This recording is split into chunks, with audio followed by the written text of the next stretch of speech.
My oldest son, we went out elk hunting out here on the south end of the marsh. Kept hearing this weird noise. Told my son, turn on the spotlight. I could see this huge figure behind a tree. The chase is on, and this time the ending is hard to believe. In tonight's video, we step into the Olympic Peninsula to uncover strange signs, whoops, and even road crossings linked to Bigfoot.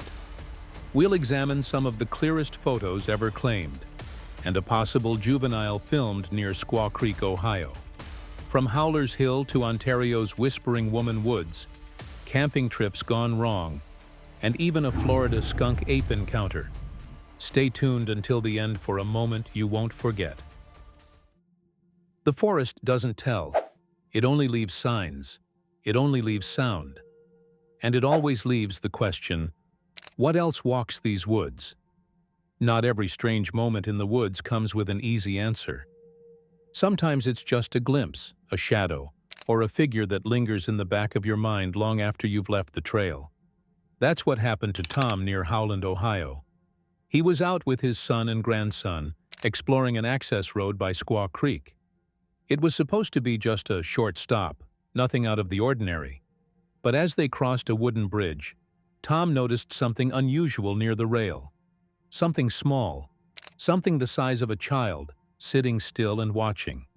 He pulled out his camera and caught a short video. At the time, he thought if it was child-sized, maybe adults would be nearby too. But when he played the video back, he realized that the one figure was all he had captured. That uneasy feeling stuck with him. Definitely something was watching us. Thanks for looking at it for me. RMSO states, I enlarged the subject by 400% and slowed the video down so that we can get a better look. Its color seems to be perfect camouflage for the surrounding area. We get a lot of reports from the Ohio area. I'll include a Bigfoot encounter across the border. The moment bothered him enough that he returned later to measure the railing. Tom stands 6'4". He checked the bottom rail, which sat about 20 inches above the walking deck. The rail itself came up to his knees. He laughed as he explained that there was no way he could fold himself down that small. Whatever had been sitting there, cross-legged against the wood, wasn't him or anyone in his family. RMSO enlarged the clip by 400% and slowed it down for a closer look. The subject appeared to be covered in shades of brown, with even the face a lighter tan. In a few frames, you can see what looks like a dome-shaped head. They were careful not to jump to conclusions, not saying it was a juvenile Bigfoot, but pointing out how its coloring blended perfectly with the background, almost like natural camouflage. And some Sasquatch vocalizations recorded near the Howland, Ohio area too. Tionesta Creek Bigfoot scares family out of Allegheny Forest in Pennsylvania. Jennifer writes RMSO, I'm from Ohio. In 2011, I had an encounter with a Bigfoot in Allegheny National Forest in Pennsylvania. And Ohio is no stranger to Sasquatch reports. RMSO has logged many over the years, sightings, photographs, even livestock taken from farms. In fact, the team included another account from across the border in Pennsylvania. That story came from Jennifer, who camped with her son and his friend in the Allegheny National Forest back in 2011. On their third morning, while making breakfast, they heard grunts and deep growls moving toward their campsite. At first, she thought it might be a hog, but the sound kept coming closer until a massive crash broke the trees. Out of the shadows rose a towering figure, at least 8.5 feet tall. Broad shoulders, hairy frame, walking upright like a man. She grabbed her .44 for protection, but quickly realized a gun would be useless against something that size. Her son and his friend sprinted for the Jeep. Jennifer stood frozen, locked in a moment of eye contact with the creature. Then, without a sound, it turned and walked down the mountain, never once looking back. Other Ohio residents have sent in recordings too. Strange whoops and cries captured late at night, sounds echoing from creek beds and forests. I told them it must have been a Bigfoot. We stayed until a few hours before dark. The kids wanted to leave. We packed up, loaded the bikes on the trailer, and got out of there. One man even caught vocalizations on a door cam near Trumbull County, paired with photos of giant log structures in the woods nearby. Taken together, these reports build a picture of mystery. A small figure on a bridge, a towering giant in the forest, voices at night that don't match any known animal. So what was it that Tom filmed that day? A trick of light? A child sitting in a strange way? Or something far more elusive? The woods of Ohio have never given simple answers. They leave us with signs, with sounds, with memories that won't quite fade. And with the same lingering question every time, what else is out there, watching back? Some pictures leave you staring longer than you expect. Not because they're perfect, but because they raise questions you can't shake off. Tonight we're looking at 3 Bigfoot photos that continue to spark debate, each with strange details that logic alone struggles to dismiss. The first is called the Beast of 7 Chutes. This image was taken in Quebec back in June 2005 by a truck driver passing through a park known for its waterfalls. At first glance, the photo looks like nothing more than a river and trees. But zoom in on the lower right corner, and a shape emerges. A tall, dark figure with broad shoulders, long arms, and what looks like a dome-shaped head. Some believe it's holding something pale, maybe an animal, maybe even a missing pet. The more you look, the harder it is to ignore its size and posture. Skeptics say it's just a log or a trick of the light, but side-by-side comparisons show whatever it was didn't match human proportions. The photographer even returned later with a friend to stand in the same spot, proving the figure was much larger than an average man. The second image brings us to Louisiana in 2013. Flipping through all the photos he'd taken and reminiscing. Whatever the anomalous thing he captured is, it was quite far from him at the time, which is why you can only really get a good look at it when you do a whole lot of zooming into that bottom right-hand corner. When you do, you see what appears very strongly to be a bipedal humanoid figure with dark fur. When the Duhan family set up a trail camera on their private land. The photo it captured doesn't shout for attention. At first, you might only notice a hunting blind and some crows on the ground. But just left of the blind, a bulky, upright figure stands quietly. Its stance is odd, bow-legged, with arms that seem longer than normal. When the team from Finding Bigfoot visited the site, they measured the blind for scale. Even with a nearly 7-foot-tall crew member standing in, the proportions didn't quite match.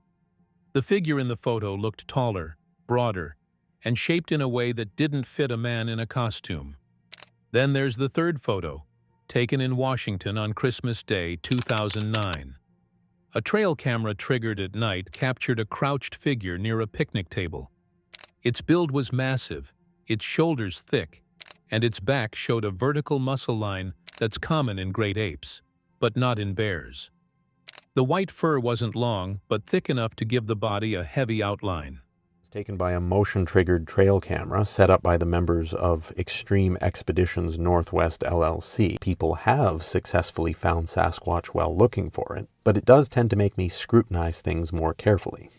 Obviously, the image was captured at night, as you can see, and the trail camera was in infrared mode. The figure appears to be crouching or kneeling, rummaging through items on or beside the picnic table. Comparing the table's size to the subject, the creature appeared wider and more solid than any person could be. Even more telling, its posture was awkward for a human but natural for something powerful, moving low to the ground. Each of these photos brings up the same tension. Are we looking at hoaxes, or is this rare evidence of something real? Skeptics argue pareidolia, costumes, or clever setups. Believers point to the anatomical details, the scale, and the settings that make hoaxes less likely. In an age where digital tricks are everywhere, no single photo will be proof. But together, these three still raise a haunting possibility. Maybe the reason they're hard to dismiss isn't just what's captured, but how ordinary the settings are. A family outing, a hunting trip, a quiet Christmas day. Moments when nobody expected anything unusual, yet something unusual appeared. So, what do you think? Are these just blurry coincidences? Or did the cameras really catch a glimpse of something science hasn't named yet? Beneath the tall trees of South Carolina, hidden where few people wander, lies a trail that leads to a forgotten cemetery. The road is quiet, but the legends are not. Locals speak of something powerful that guards this land. Some say an ogre, others believe it's Bigfoot. Mo Sargi, on his second official channel, The Sargi Family, set out with his team to explore this place. Their journey began on the Huguenot Parkway, the same road early settlers once traveled. These settlers built their church and lived their lives here, and when they passed, the stories say a giant being appeared to protect their resting ground. As the team moved deeper into the forest, the air grew heavy. Every step carried them closer to mystery. At a crossroads, Mo chose the path that wound toward the old cemetery. The trail was narrow, webbed with spiders, and lined with thick trees. Strange noises echoed now and then, putting everyone on edge. Imagine standing there. Would you keep walking deeper into the unknown, or would you turn back? Before reaching the cemetery wall, something unusual caught Mo's eye. In the dirt were massive footprints. Each one was wide, deep, and shaped like no shoe or boot. When compared to Mo's own foot, the prints were nearly twice the size.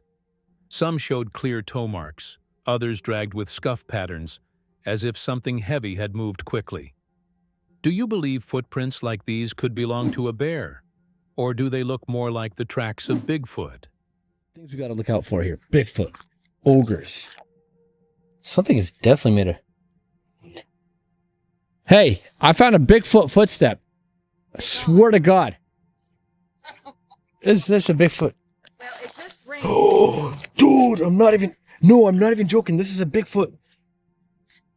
Yo, this is no joke, guys. Guys, watch where you walk, because there might be more steps. Look at this. Come see this. Mo! I'm not even joking. The prince led the team straight toward the cemetery. Behind the wall, graves from the 1700s and 1800s stood cracked and weathered. One grave even poured with ants, as if disturbed by unseen hands. That's when it happened. What? No, I actually heard a growl from the... Oh my God. Oh! Yeah. I heard it again. From the trees came a deep, guttural growl. Everyone froze. The sound carried power, unlike any ordinary animal. Hearing a growl that deep in the woods, would you think of a wild hog, or something much larger, watching from the shadows? The growl wasn't the only strange sign. As the team set up their ghost hunting devices, the meters lit up and even toppled over without warning. That's all the way up in the red. Whoa! Wow, look at that. What the And heck? look over here. Yo, this is insane. Oh, so you know how these work. Oh Okay, my we God. hear you. Now let go of it. Mo climbed the cemetery wall and asked questions into the silence. Almost instantly, the devices spiked again, as if something unseen was answering. The air turned cold around them, though the day had been hot. The team began to wonder, was this the ogre of legend, a spirit tied to the cemetery? Or could it be Bigfoot itself, moving between worlds, watching from the trees? You Look heard- at you heard the it? trees and make sure it's not a... Why would I have something Panther pegging bird. out red over here? Now it's gone. Wait, your K2's going to red? It went all the way to red, now it stopped. Why? I mean, I'm holding my phone, but there's no signal out. Every step around the graves revealed more clues: broken stones, fresh branches snapped, and more large prints near the creek bed. Even when no figure appeared, the evidence felt undeniable. As the sun lowered, the cemetery stood in silence once more. Mo left with questions still hanging in the air. Who or what had left those footprints? What made that growl? And what unseen force pushed the meters into life? This investigation brought more than just eerie silence. It offered real signs of something guarding this place. Whether Bigfoot or a spirit, the mystery remains. Something just moved. I'm on edge right now. I'm literally terrified. This is the scariest place I've ever been to, but most beautiful, scary place. Like, I can't explain it.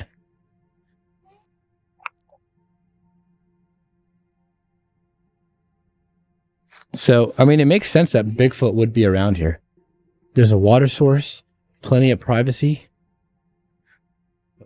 So what do you think?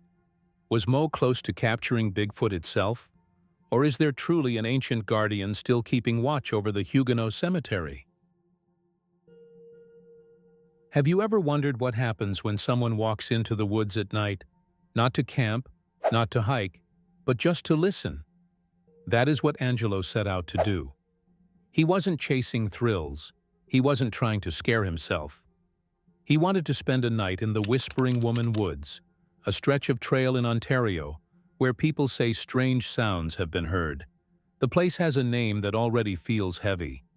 Whispering Woman, a forest that seems to breathe with its own secrets. The day begins light. Angelo walks the Bruce Trail.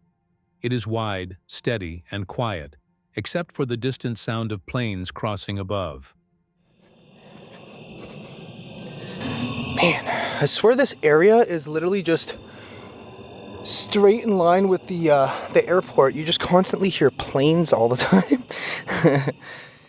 The air is warm, almost too warm, and sweat makes his shirt cling as he climbs a wooden stair. He laughs about nearly tripping, the way someone laughs when they're half nervous, half excited. For now, the forest feels calm. Through the trees and... Oh, geez, almost tripped. It's definitely not trip. I gotta have a iron grip on the camera too, because it's so humid. I'm so sticky already. He explains why he came. Last time he was here, he heard low moans. Not animal calls, not the sound of people. Something different. He also remembers leaving apples behind, a gift of sorts. For Mr. Bigfoot. Well, like I said, one for me, one for him. And, man, I'm literally just drenched in sweat at this point. One was taken. Now he is back, with the same idea. 2 apples. One for him. One for whatever may be out there. The walk-in is slow, thoughtful. He notices how branches lean in, how the air feels thicker the deeper he goes. He keeps his gear simple, just one camera, a small pack, and those apples. Nothing to prove, only to observe. When he reaches the spot where they camped before, he sits down and knocks 3 times on a log. A soft, hollow echo answers back. He waits. He breathes. The camera is still. There he is again. What the fuck did he just say? It sounds a bit distant, but they're like screaming about something. Alright, dude, like, I'm not even looking for you at this time.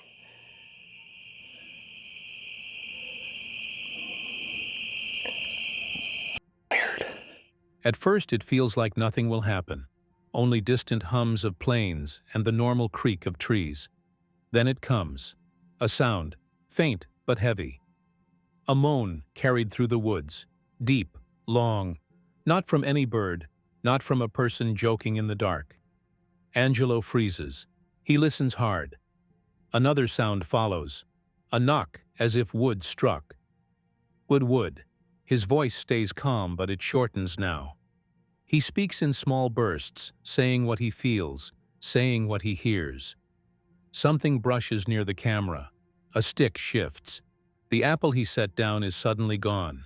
No crunch, no rustle, just gone. The forest seems to play with him. A tree is struck in the distance. Small objects fall around him as if tossed. He tries a spirit box for the haunted side of the legend. Through static, a word slips out. It's unclear, but enough to send a shiver. It is so quiet all of a sudden. Whoa. What the heck was that?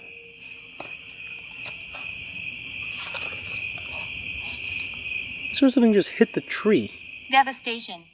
The night moves on like this, slow, steady, full of small signs.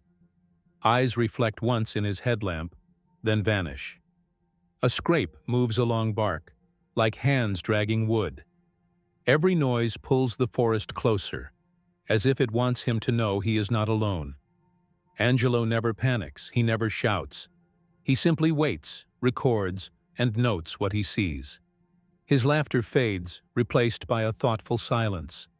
By morning, the apple core is the only proof left behind. So what did he meet out there? A curious animal? A trick of the night? Or something larger, watching quietly from the trees? Have you ever sat alone in the woods at night and felt the silence turn heavy, like something unseen was listening? That's where Jared Bear takes us in this story. Back on the same ground where he's had tents attacked, rocks thrown, and glowing eyes spotted in the dark. This time, he returns alone. No partner, no backup, just him, his fire, and the deep night of Bigfoot territory. He begins in daylight, walking toward the lake bed. The air feels calm, but the history of this place lingers with him. Strange sounds, shadows moving, a cinder block once dropped on his tent. All of it pushes at the edge of his thoughts. Still, he keeps his tone light. He points out arches across the trail, signs he believes could be linked to Bigfoot. He even finds prints along the muddy ground, wide paw marks that spark questions. Are they wolf, coyote, or something much larger? I swear I just seen something moving down there. Oh man, this place gets so creepy at night, man. I'm getting nervous. But it did look like I seen something move, because the light behind it. Like it was on the other side of the hill, but I could see it moving. There's a voice. The forest offers surprises at every step. Feathers, a glove half buried in leaves, a shell that looks out of place. Little details that remind him, and us, that nothing here is simple. Every find feels like a message, though he can't quite tell what it says. As the sun falls, the mood changes. He sets up camp, preparing a fire and a meal that he jokes will chum in whatever roams the forest. The smell of cooking meat drifts into the dark. He keeps the camera steady, reminding viewers to watch closely. And then things begin. There's movement in the tree line, shapes shifting against the fading light. Knocks echo like wood striking wood. At times there's a clank, metal against rock, out there where no one should be. He hears steps, slow and heavy, circling. So we are running out of daylight a little quicker than we were a couple months ago for sure. Whoa! Watch where you're walking.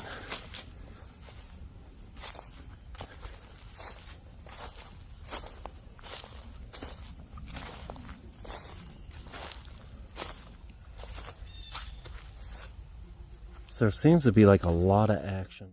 The deeper the night grows, the more intense the activity becomes. A scream rises through the silence, followed by a howl that answers from farther off.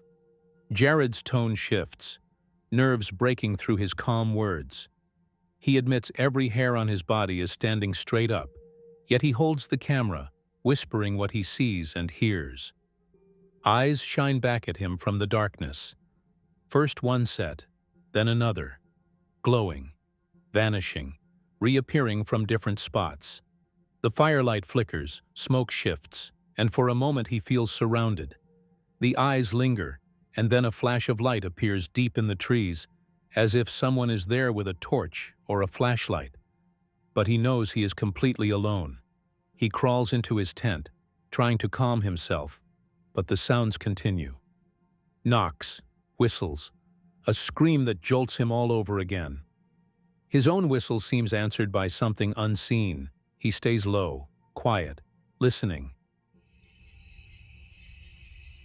Whoop!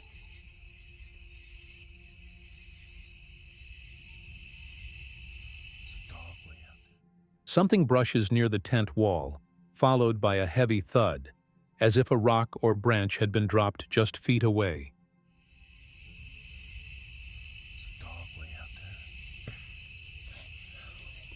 That was a clack. That was a clack. What was that? That was a clack. That sounded like it could have been by that bent tree. The night stretches long. His nerves are tested with every crack and call. By 4 in the morning, the activity fades. The woods finally grow still. He decides it's time to pack up. No big finale, no proof in hand. Just hours of mystery, unease, and questions that don't fade when the sun rises. So what did he face out there? Animals moving in the dark? A stranger with a light? Or was it truly the presence people say lurks in these woods? Bigfoot, Dogman, or something we don't yet understand? The forest never explains. It only leaves us with moments, with sounds, with shadows that refuse to leave the mind. What do you think Jared experienced? Was it imagination, or did something real step close to his fire that night? Some places are known for their wildlife. Others are whispered about for something far stranger. Deep in Florida's forests, legends speak of the skunk ape, a creature many believe is the southern cousin of Sasquatch. For years, stories of this mysterious being have circled around campfires, old news reports, and late-night talks. But what happens when you go searching for it yourself? On this night, Omar from Omar Gosh TV set out with his friend Mo Sargi, hoping to uncover proof of the skunk ape. But instead of simple answers, they stumbled into something much more unsettling. Here's the thing though, the last time I came out here was during the day. Sasquatch, supposedly the skunk ape that's here in Florida, comes out at nighttime. There's bobcats. Whoa. You told me about Sasquatch, but not a bobcat. Not only bobcats, but there's panthers, bears. What? And the last time I was here, I did catch an alligator that's in the nearby lakes. Bro, all I have is a little tiny knife with me. We're gonna be okay though. The plan seemed easy enough. Ride bikes through the woods, shine their lights, and keep ears open for anything unusual. Omar had been here years before, meeting a man who devoted his life to proving Sasquatch was real. That Memo Sargiri stayed with him, and tonight, curiosity pulled him back. The forest felt alive in every direction. Bobcats, panthers, bears, even alligators. Florida's wild is no joke. And yet people say something bigger walks these trees at night. Could it really be true? Not long into their search, strange noises cut through the quiet. Heavy steps Moe sargived through the brush. A grunt echoed close by. Both men froze, listening. Could it be a hog? Or was it something far larger? Seconds later, glowing eyes flashed from the ground ahead, then vanished into blackness. There's like some eyes glowing right there on the ground. On the ground, right? Yeah. Let's get closer. It disappeared. Yeah, let it go. Unless it was a big spider. It's possible, but wow, it just disappeared. Look at this. There's Spanish moss everywhere. That's creepy.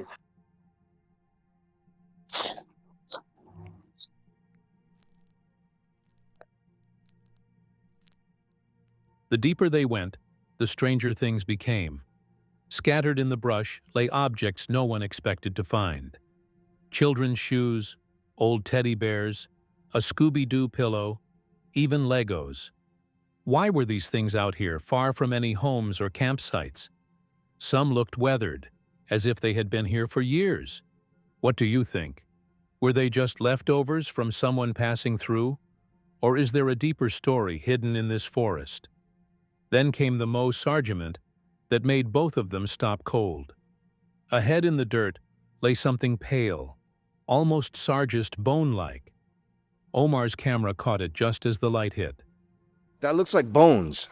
Where? Look, straight ahead. I seen that with the tip of my eye, but I was trying to get close. Is that a pelvis? It might be, actually. Look all the way over there. Wait. There. What? Look at the disturbance here. That's from hogs, wild hogs. Okay, so we got wild hogs. We got alligators. We got, What is that though? I'm gonna go find out. You think there's any gators in here? Absolutely. Look at that in the water. Oh, There's like a whole basket. See what they found. Was it animal remains or something Mo Sargir? The forest did not grow quiet. Mo Sargir grunts followed, closer this time. Something was pacing them.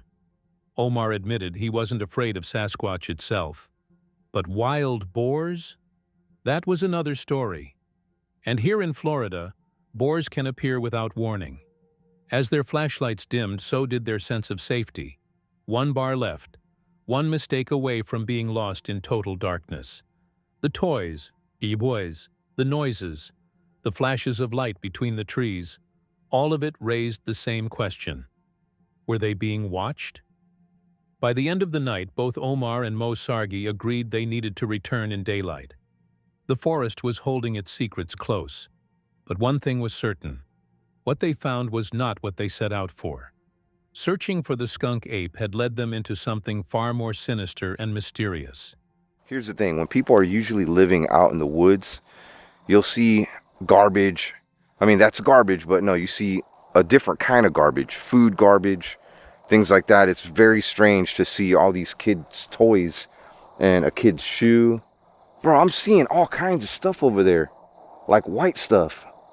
We definitely have to come back here during the day and check it out. Let me know here in the comments if you think we should explore this. I'm going to keep my camera rolling while we keep exploring through the woods.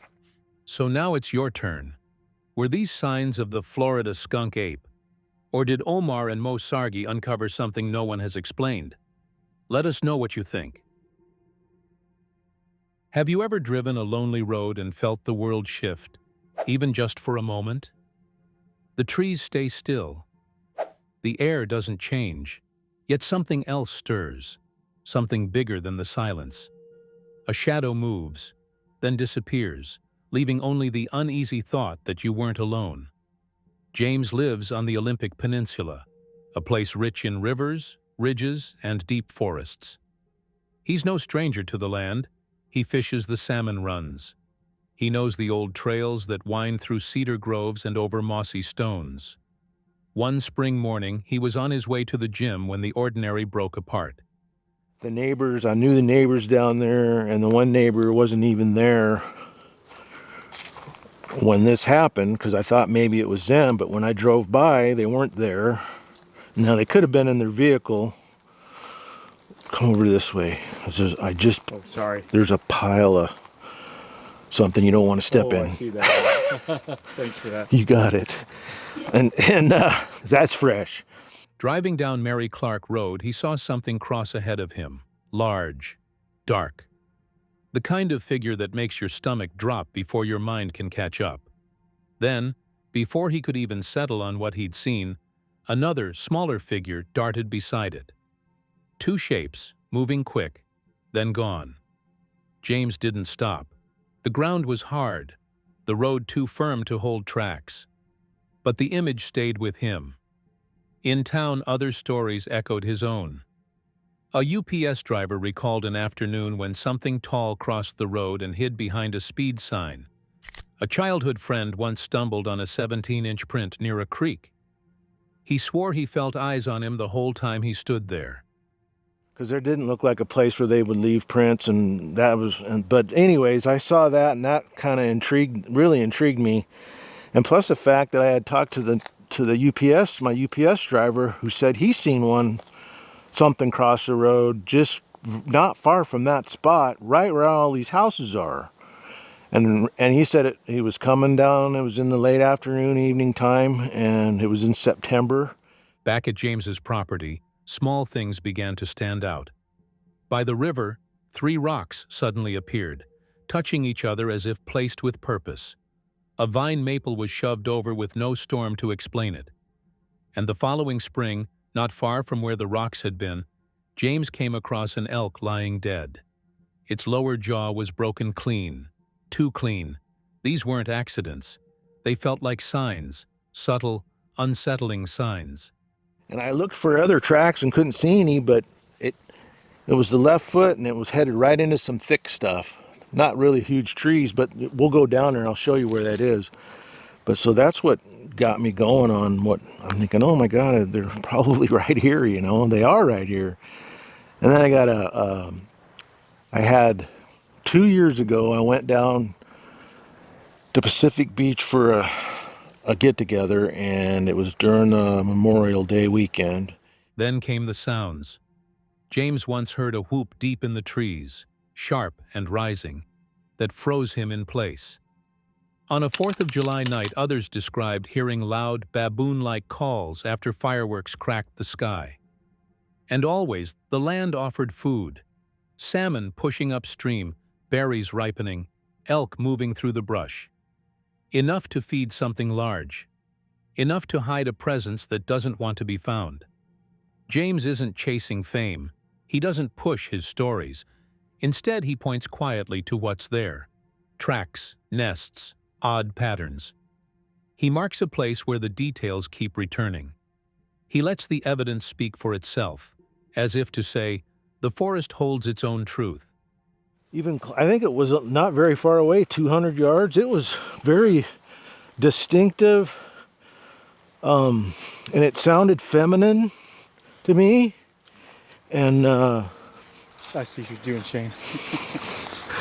He's grabbing berries. So yeah, and then I called back. I never heard anything again. But I've heard weird stuff up there, large stick breaking things, which weren't elk because they weren't around. Do you see the pattern in these fragments? Or are they just the ordinary workings of the wild, given shape by our imagination? Sometimes a simple walk in the woods can turn into something you never expected. That's what happened on this trip with David and Ralph. The plan was simple. A day walk near Howler's Hill, a place already tied to strange stories and strange noises. But the quiet walk quickly turned into something different. From the very beginning, the forest felt unsettled. Trees leaned in strange angles, root balls pulled straight out of the ground as if lifted with no dirt clinging to them. David pointed one out, a tree that looked like it had been pulled straight up from the earth. No storm had come through, no heavy winds to explain the damage, just something odd, right in front of them. They moved deeper in, finding feathers scattered, bones picked clean, and strange bends in the trees. The signs kept piling up. None of it fit with a normal hike. And then came the first knocks.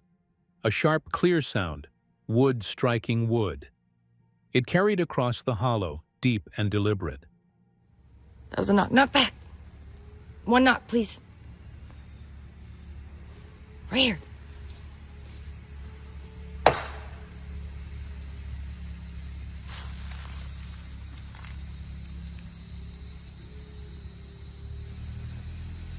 I can't tell.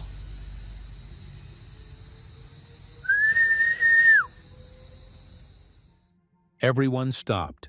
They knocked back. Another reply followed. The forest was speaking. They pushed forward along a narrow deer trail, hoping to find the larger path. But every few steps, something shifted. Rustles in the brush. Quick movements they couldn't quite see. The deeper they went, the stranger it all became. Near one mound, David mentioned stories. That these could be burial sites. Some even said to give off radiation. They checked with a meter. Nothing showed this time, but the weight of the legend was enough to hang in the air. And then it came again. The howls.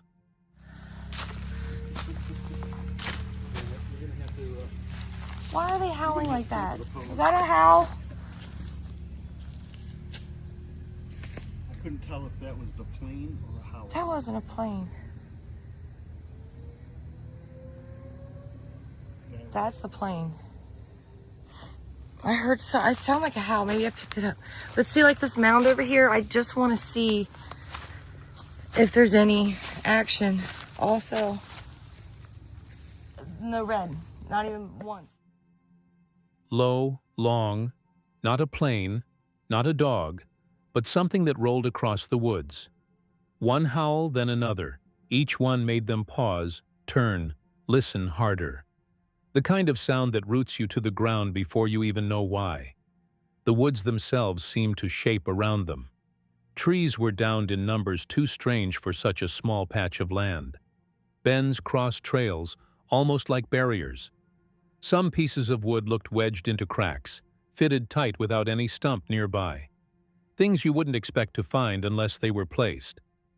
As night pressed in, the forest only grew darker.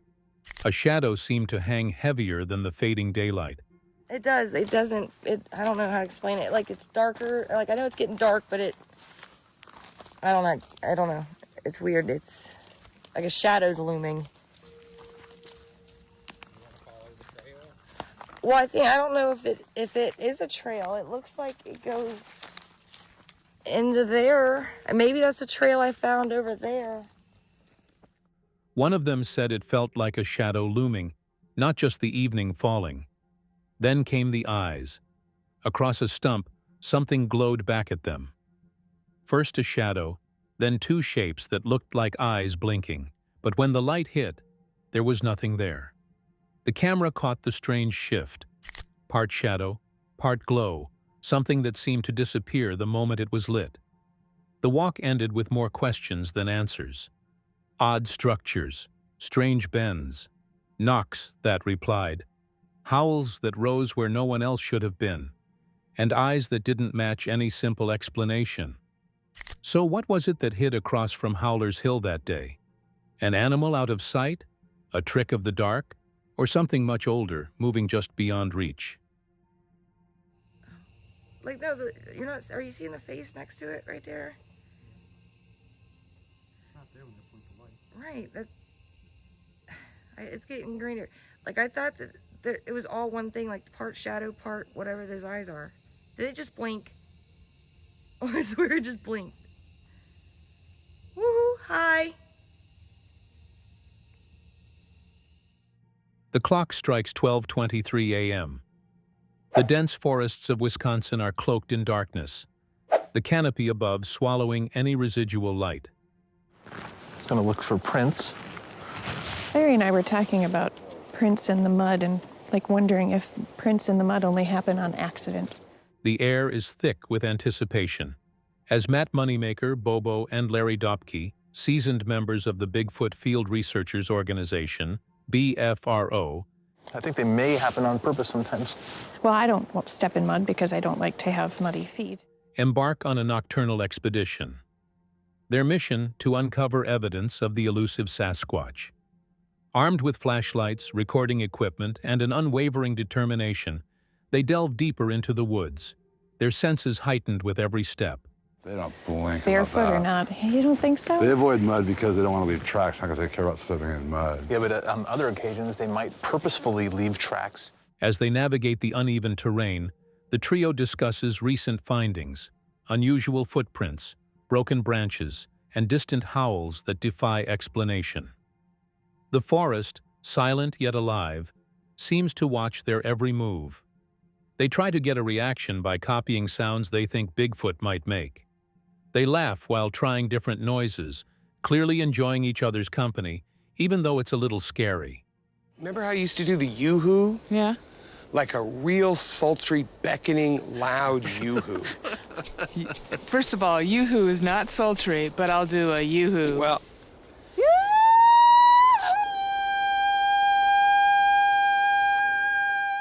Then, out of nowhere, a loud, high sound breaks the silence of the night. The laughter fades, replaced by a tense silence. The forest responds with an eerie stillness, as if holding its breath. Determined to investigate further, Matt proposes the inchworm technique, a methodical approach where team members leapfrog each other to cover more ground while maintaining stealth. about 100 yards, I will snap for you, then you guys can go past me again. The inchworm is when one part moves ahead first and then stops, and then the other part catches up. Matt: I'll go ahead about 500 yards. Once I signal, you guys move past me. We'll keep doing this pattern. This strategy allows them to advance deeper into the woods without alerting potential creatures to their presence. That way. That's not a loon. Doesn't sound like a loon. It doesn't sound like the coyote noise that was made. Each movement is calculated, each pause filled with anticipation. As they proceed, the forest begins to reveal its secrets. Faint rustlings, distant knocks, and fleeting shadows suggest they are not alone. The team remains vigilant, documenting every anomaly. Sticks dragging across each other. Shh, listen. Listen. Shh. Hold on. Did you hear that, Matt? The realization sends a chill down their spines. The possibility that a Sasquatch is observing them becomes increasingly plausible. As dawn approaches, the team regroups, reflecting on the night's events. While they didn't capture definitive evidence, area where a Bigfoot would feel very comfortable because there's a zillion places where it can be out of view very quick. the experience reinforces their belief in the existence of Bigfoot. The Wisconsin woods hold many secrets, and for Matt, Bobo, and Larry, this night adds another chapter to their ongoing quest. Their dedication exemplifies the human spirit's relentless pursuit of the unknown, reminding us that some mysteries are worth chasing, even in the darkest of nights. Imitate Matt's coyote. It was definitely odd. I think there's something up here, man. There's so many little tidbits here and there over the last couple of years in particular. It was the end of summer, the kind of warm, quiet night that wraps the forest in stillness. Joe Coca and Vanessa Gutierrez wanted to squeeze in one last camping trip before the season changed. They picked a private spot in the New Mexico wilderness, parked their vehicle, set up camp, and let the night fall around them. The air was cool, stars blanketed the sky, and the forest was calm. Peaceful, almost too peaceful. Sasquatch they encountered that night, that's also super important because that's another report from that same cluster, that same area. They eventually fell asleep in their vehicle, comforted by the soft sounds of nature around them. But at 1:30 in the morning, that calm shattered. Joe woke up suddenly. Something had touched the front of their car. He felt a soft thump and heard it through the metal. At first he thought it might be a curious animal, maybe a deer or a raccoon. But then it moved. It makes its way around the vehicle where we have all of our food. I saw a tall, dark, broad figure, and it just walked right up against the truck. The sound of something heavy brushing past the side of the car, slow, deliberate. It wasn't scampering or scurrying, it walked, on 2 feet, and it was circling them. Joe held his breath. Vanessa sat up too, eyes wide, listening. She looked out the window, and that's when she saw it. A tall, broad figure, just barely illuminated by the faint moonlight filtering through the trees. It was huge, its frame blocking part of the woods behind it. No fur patterns, no clothes, just dark, towering, human-like, but not human.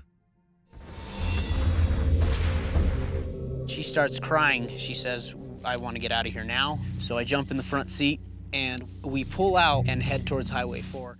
Vanessa's voice trembled as she whispered, I saw it. She started to cry, pure panic setting in. It wasn't on 4 legs. It was standing, 2 feet. It wasn't an animal, it wasn't human either. Joe knew they couldn't stay. My whole life, so I've heard lots of animals, and when it walked by, it wasn't like a 4-legged animal. It was standing upright, walking, you know. He quickly got into the driver's seat, grabbed the keys, and started the car. The headlights turned on, and for a moment they saw a shadow move past. They didn't look back. The tires kicked up dirt as they sped down the road, headlights lighting up the trees, their hearts beating fast with fear. They didn't stop until they hit the highway, miles away from the campsite. Silence filled the car. Shock, disbelief, and that heavy question neither of them could shake. What the hell did we just see? Numerous accounts by people that say Sasquatches come into campsites and go through their food. We're gonna try to figure out the size of this prowler by putting Vanessa in the same position she was that night when she saw the thing. To this day, Joe and Vanessa remain shaken by the encounter. Neither one believes it was a bear or mountain lion. It was too tall, too upright, and too deliberate. The way it moved, the way it watched them. It felt intelligent, a predator, but one not from any field guide or textbook. Bigfoot? Sasquatch? Something else entirely? About there. Right about here? Yeah. Okay. I'm gonna raise my hand up, and when my hand reaches the level where you think the thing's shoulders were, yell stop. Okay. Stop. Okay. 6'3". Top of the shoulders, 6'3". Maybe some questions don't have answers. But one thing's for sure. Joe and Vanessa won't ever camp in those woods again. And after hearing their story, would you? It was the last day at hunt camp. The sun was high, casting golden beams through the dense canopy of trees. Birds chirped overhead. The forest was quiet, too quiet. No wind, no elk, just stillness, like the woods were holding their breath. One of the hunters, an experienced outdoorsman, decided to set up his blind near an old elk wallow, a muddy depression where bulls often roll and thrash to mark their scent. It was the perfect spot, or so he thought. He sat patiently, surrounded by thick trees and tall whispering grass. The forest had that midday calm, the kind that makes you feel like you're the only one alive for miles. But little did he know, he wasn't alone. No elk showed up. Not a single snap of a branch or distant bugle. Just silence. Until something moved.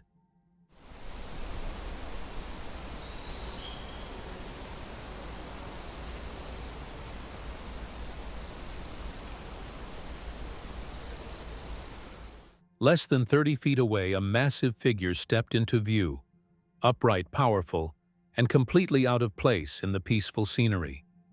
The hunter froze. His eyes widened. He wasn't looking at a bear, or a moose, or any creature known to this forest.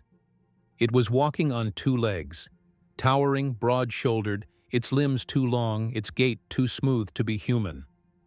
The thing was covered in dark, matted hair, blending almost perfectly into the shadows. But the sunlight caught just enough to expose muscle, mass, and movement. The hunter instinctively raised his camera, hands shaking, but managed to catch clear footage. He whispered, "What is that?" Barely able to believe what he was seeing. The beast didn't seem scared. In fact, it looked like it had been watching him all along. At exactly 2:21 p.m., as he stepped out of the blind to inspect the area, his boots crunched into something strange in the mud.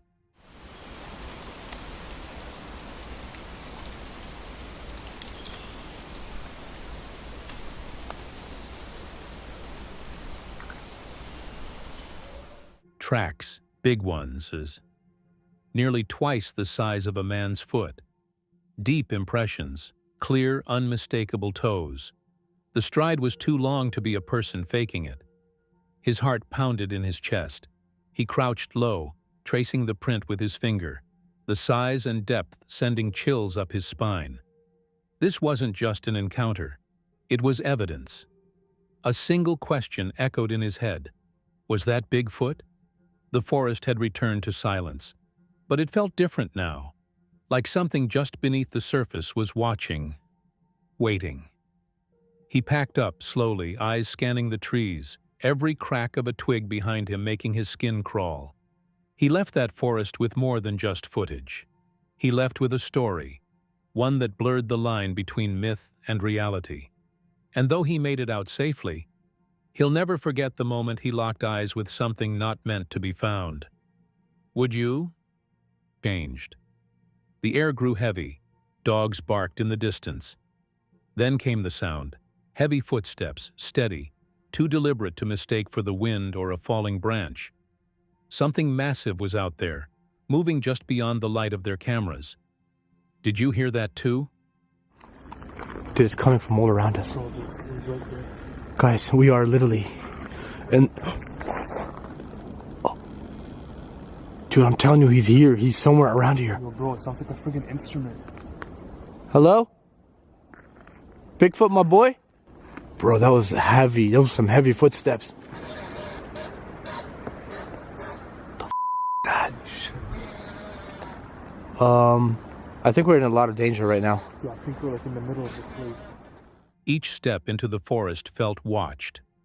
Trees groaned as if bent by an unseen weight shifting against one another.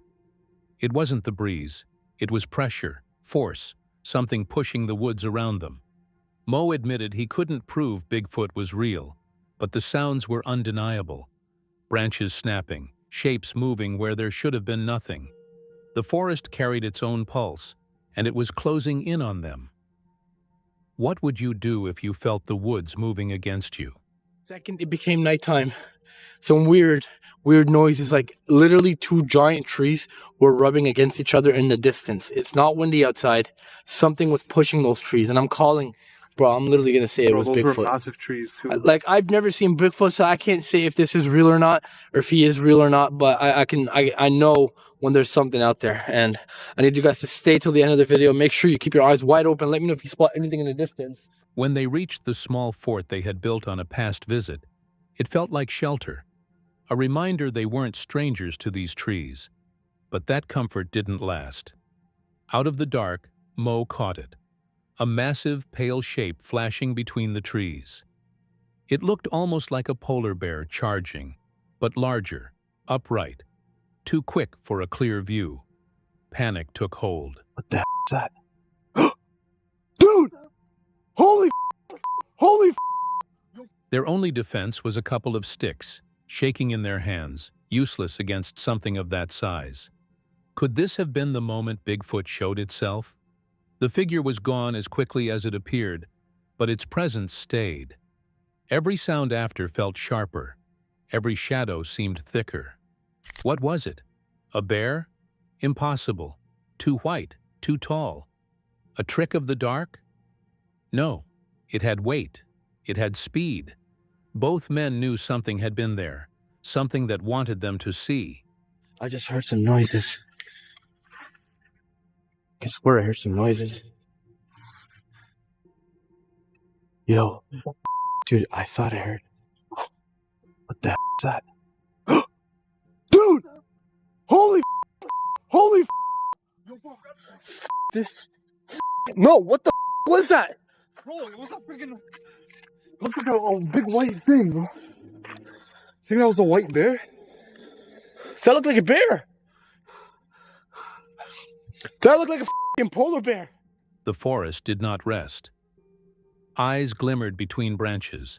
Footsteps circled, slow, patient, heavy. Then a crash. Rocks hurled through the brush.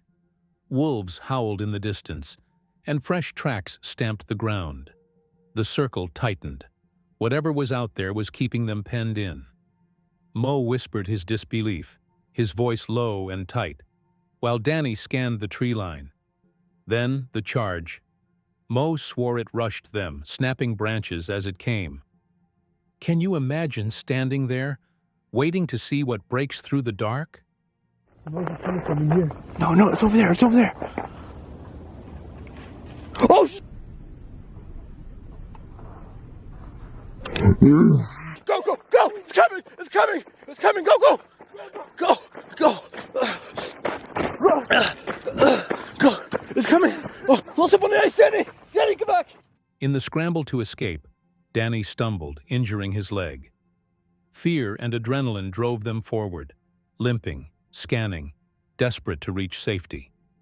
The forest felt alive, not as a place, but as a predator. Their fort now looked different. Not protection, but a claim marker, something that belonged to whatever ruled these woods. Mo admitted on camera he had expected nothing to happen that night, but instead, it became one of the scariest nights of his life. Something followed them, something unseen yet undeniable. Whether it was a bear, a wolf, or the creature these woods are named for, he could not say. The night left one question behind. What stalked them in Bigfoot Forest?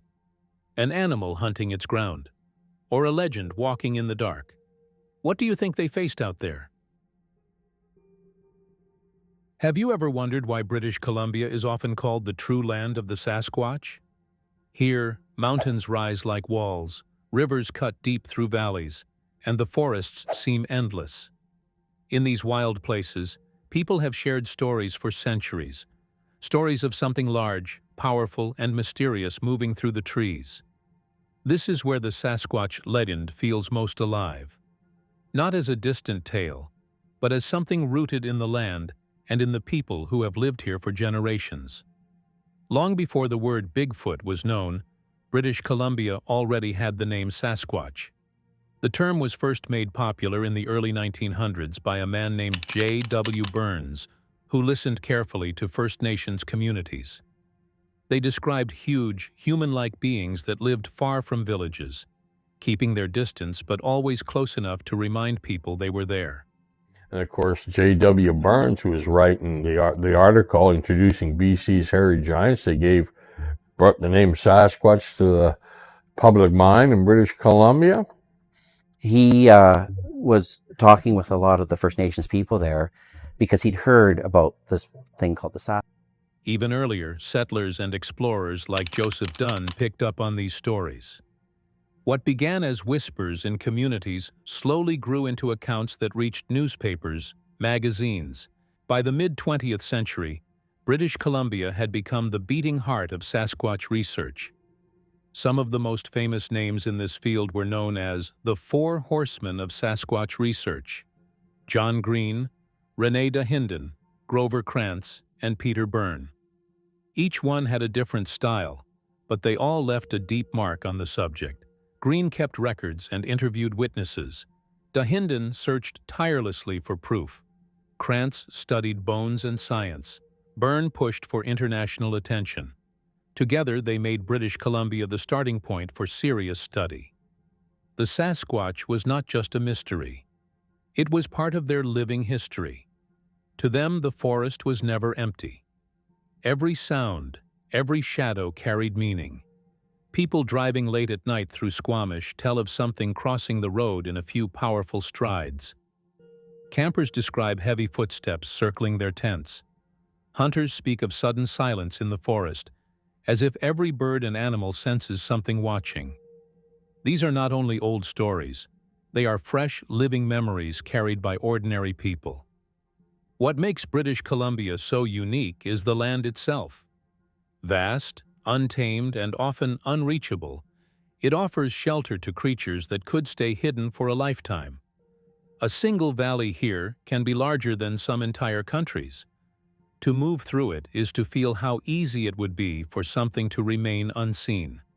As researchers push deeper into these forests, they map sightings, listen for calls, and study the strange details that never seem to fade. Some witnesses even suffer long after their encounters, shaken by something they cannot explain.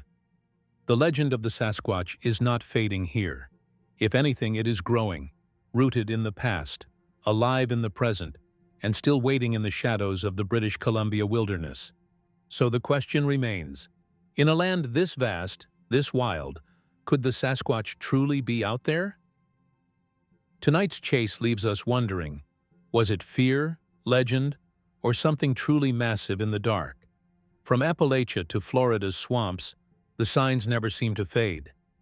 Do you believe this could be real evidence of Bigfoot caught on tape? Share your thoughts below, and if you enjoy these mysteries, show your love with a like and subscribe. It keeps the search alive.